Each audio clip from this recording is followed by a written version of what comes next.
Yo, what is up YouTube? It's IFM here bringing you some more World Cup of Pokemon action. We have Bengay, aka Craning, versus daftmau5. This is Oceania versus West. Right now the series is tied up 4-4 with one match tomorrow still, Panamaxis versus Phillip. And this match is really going to decide who has the advantage going into that final battle. Neither of them can lose it here. Neither of them can win it. It's just going to put the winning team in a situation where they cannot lose tomorrow. The worst that could happen is a tiebreaker, and I think that tiebreaker will be quite even as both teams are strong around the board.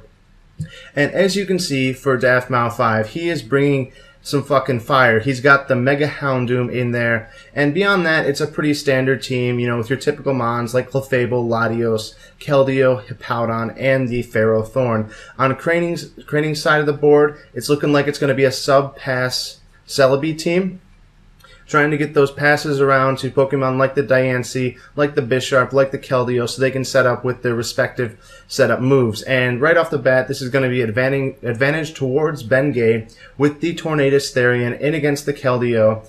And daftmau does not bring a single flying resist, though he does have the Clefable and the Hippowdon and the Ferrothorn to tank the damage a little bit, as they're not. It's none of it's going to do a huge damage, but you do see it's going to be the Life Orb. Tornadus Therians, this is a lot more threatening, as it can threaten 2-hit KOs on a lot of the Pokemon on daftmau's team. So he's just going to roll the U-turn out of the Hippowdon, and it's going to allow him to get his Celebi in and try to set up a sub-pass or maybe even a Calm Mind pass. Either of those could really work. And I do want to remind you, Smogon recently did change their Baton Pass rules. Right now you cannot do two different boosting moves and pass, I believe, or a boosting move, or a speed pass. Actually, you can do multiple boosting passes, but you can't do a speed and then another move. So you can't do like Agility, Calm Mind, and pass that. But I believe you still can do Substitute Calm Mind and pass. So if this is going to be the Whirlwind Hippowdon, though, it's not going to make a huge difference, as it's going to be able to Whirlwind out whatever gets sent in from that substitute pass. But most likely that's what we're going to be seeing here, as it's a pretty offensive team from Craning, just with the Celebi to kind of facilitate the offense a little bit.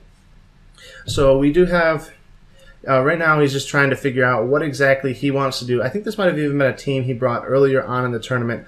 I know someone brought a sub-pass Celebi, and it did extremely effective earlier on. So this is definitely something that's been proven to work. And it's very difficult to deal with for a team like daftmau's team, because he has so many slower mons. He's going to have to tank 2 hits if he wants to kill anything, like 1 hit while the substitute's up and then another hit after that. So he can just kind of keep sub-passing the around thanks to recover and stuff like that, and just get tons of damage on the opposing team. It's actually going to be the Calm Mind, though. And this also gives the opportunity to pass a Calm Mind to something like the Life Orb Tornadus and just let him wreck face, or throw a Calm Mind boost to something like maybe a Specs Keldeo, which is going to fuck shit up as well. Both those mons are really great in this situation, though I would honestly expect it might be sub Calm Mind, Baton Pass, and Recover. We're going to see a second Calm Mind getting set up by this Celebi. He really wants to get some huge damage in on daftmau's team, and you see the Stealth Rock go up from the Ferrothorn.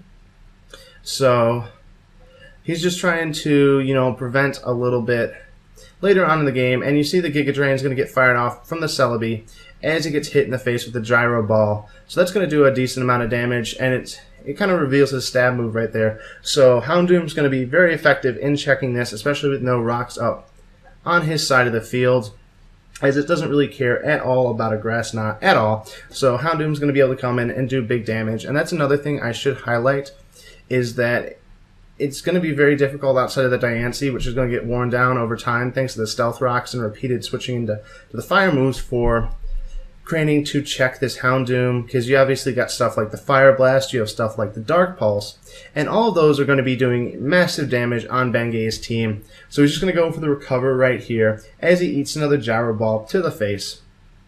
So, and yeah, he does have the option here to just try to stall out the Gyro Ball's PP, as Gyro Ball only has 8 PP, but instead he's just going to set up one more Calm Mind. And if this is a Thunderwave Celebi, though, Clefable, it's going to be able to do a lot of damage to Bengay's team, though. You see the Calm Mind being set up. So, like, I'm thinking something like a set of Calm Mind plus T-Wave, just going to do big damage. Because it's able to T-Wave anything on the switch in, and then that Pokemon's pretty much fucked for the rest of this match. And Craning also doesn't have a great way to deal with a Clefable. I mean, once this Clefable starts to get going, Bisharp is able to check it, not counter it though, because it does not want to be switching in on something like a +2 Moonblast. Though you could obviously just throw the special defense boost,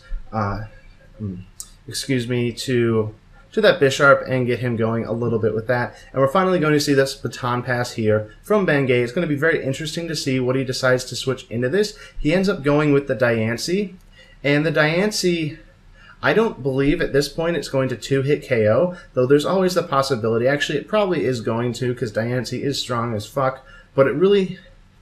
And once it gets the Mega Evolution off, it's not worried at all about that Thunder Wave. So daftmau really had to try to catch that on the switch in with the Thunder Wave if he had the move, though obviously that's a bit of a speculation on my part. Not 100% that that could be happening.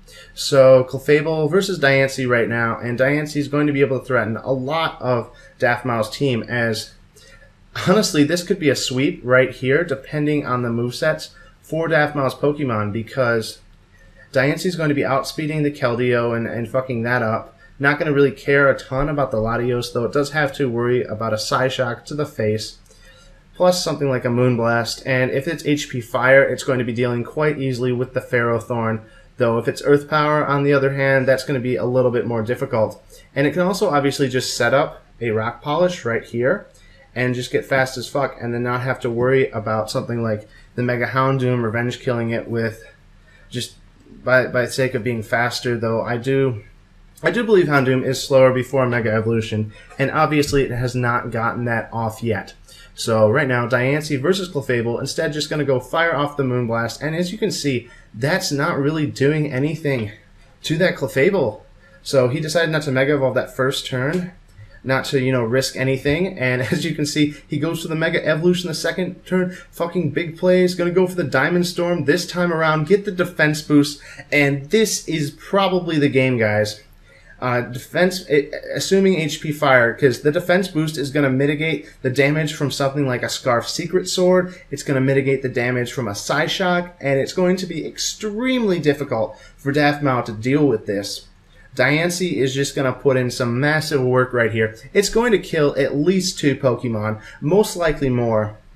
Could just straight up sweep the entire game if it's running the right moveset with that Hidden Power Fire. daftmau just kind of has to try and bank that it's not going to be running the Hidden Power Fire, because otherwise he really cannot deal with this at all. Because the only really shot is if it's an Earth Power set, and then you just switch it in and you kill it with a Gyro Ball, because you're not going to be getting one hit from the Diancie. But I feel like if it wasn't Hidden Power Fire, he would have chose to pass to something else right here, maybe the Keldeo, something along those lines, and gone for a little bit of a different angle of attack. Try to get this set up a little bit of a different way.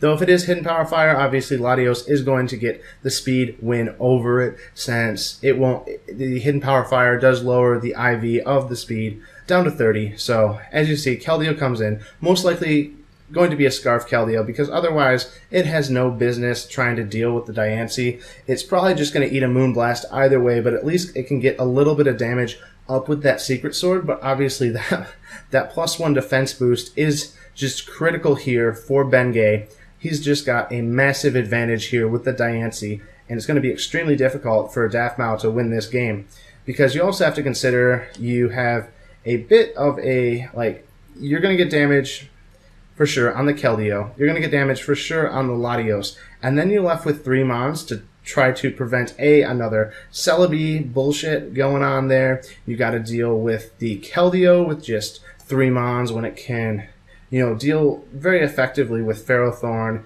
and Powdon, depending on what move it gets locked into. Or honestly, it's probably not even going to be a choice item on this team, just because of that Celebi, though I could definitely see a Choice Scarf just to deal with fast shit. So also Garchomp's going to put in work if it's a Swords Dance set. There's just a whole bunch of stuff that's going to be doing big damage. And as you can see, it's going to go for the Rock Polish right there. And I think, boys, this is going to be game if it's Hidden Power Fire. And you see the GG dropped by Bengay. Going to Moonblast the Keldeo. And we're looking at a 6-0 sweep here, boys. West is going to take the huge advantage, going to get that 5-4 lead going into Philip 7086's game against Panamaxis. If Philip Numeros is able to pull it off, it's going to be a victory for West, but Panamaxis always has the chance to bring it into a tiebreaker, our first tiebreaker of this World Cup of Pokemon. The winner does play US East in the quarterfinals. They were the 8th seed, able to upset France in flying colors. Like, just amazing job they did. I guess I'm on the team, so I guess I'm patting myself on my own back, but it doesn't really matter. So yeah, you see Hidden Power Fire, gonna fuck up the Ferrothorn. Previously the Moonblast fucked up the Hippowdon, gonna see another Moonblast right here. And this is going to be game. There is not a single thing daftmau can do about it. And as you can see, this is one of the main reasons why Baton Pass keeps getting nerfed. People just think it's such a bullshit strategy, and honestly it is, but it works so effectively, and if you don't have an effective way to deal with it, you are just going to get shit stomped by anything. Really, this Celebi just destroyed. If it was there was obviously also the chance it could have been a substitute pass. Either of those movesets are just so great in this metagame, and Celebi's actually extremely strong right now. So congratulations there to Bengay, able to pull off the victory for West and bringing them into a worst case scenario, a tiebreak. Just waiting on that final game tomorrow. They got a little bit of an extension on that. So thank you guys so much for tuning into this battle. This has been IFM from IFMstudios. Make sure to like and subscribe and check out the other World Cup of Pokemon videos on my channel. We are bringing you continuous content throughout the entirety of this tournament. Until next time, I'm out of here.